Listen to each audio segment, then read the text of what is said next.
Hello, I'm Mark Camoccio and we're here on a beautiful day at Pete's airgun farm, and I'm here to show you one of the match pistols from Tesro. If you're not familiar with Tesro, they are brought into the country by a company called Excalibur, and what's interesting and instantly forces you to take notice is that they were set up by people who were from Walther, so it's obviously got pedigree from the start. And they are used by some of the top match teams.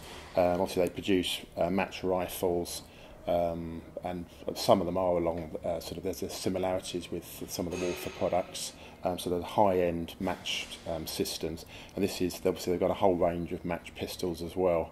And this PA10-2 is one of those.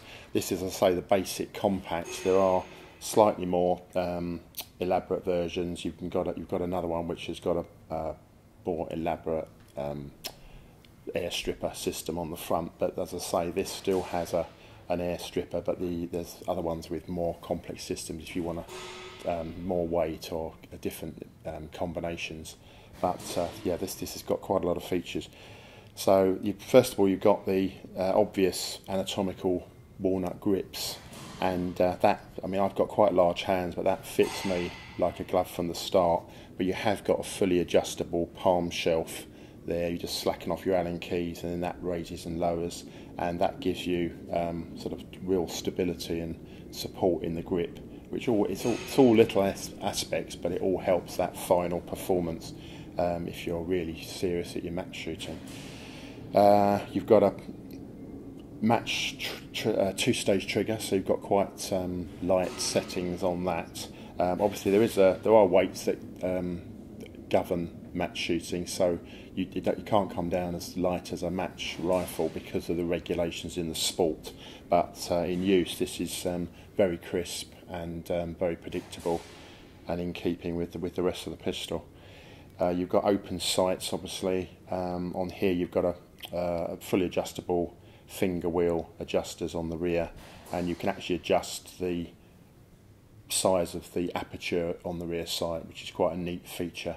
So you can adjust your picture with the post and the notch just how you like it, which obviously can vary slightly depending on your reach, etc. You've got, as I say, an air stripper on the front, so I don't know if you can pick that up there, but the pellet actually leaves the barrel and then goes into a tiny cone. It's the principle that we're all using on field target and HFT now, and obviously it's also used in the match shooting world. And the idea will be it will strip away unstable air and leave the pellet on a stable path. That also helps with a nice crisp report on these as well, but the science is good. You've got to cock the system, you've got a raised bar cock lever there, so if you just bring that up, that comes back, and then your pellet's rolled into the chamber. Push that down and you're away. I'll just fire that off, and that's actually it's in dry fire mode, so you can hear there's no air come out there. And then what you do, cock it, press that button, and that makes it live, and now it should fire out air. There we go. But having that dry fire mode is invaluable because it allows you to get a feel. You can practice and get a feel for the trigger pull weight without even firing any air, wasting any air, but also you can practice at home on a range and not be interrupting anything. So it's quite a handy feature for practice. With these, as I say, they're pneumatics, so this is obviously a compressed air cylinder. This is the compact model, so if you bought as a longer version, and that will be a slightly longer cylinder, and obviously you'll get corresponding number of shots more. This one will do 120 shots. The other one, I believe, is about 45 shots more, but again, 120 is massive, so it's not a problem.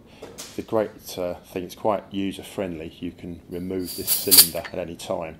A lot of pneumatics, it used to be you have to keep firing off various shots to clear the valving before you can remove the cylinder.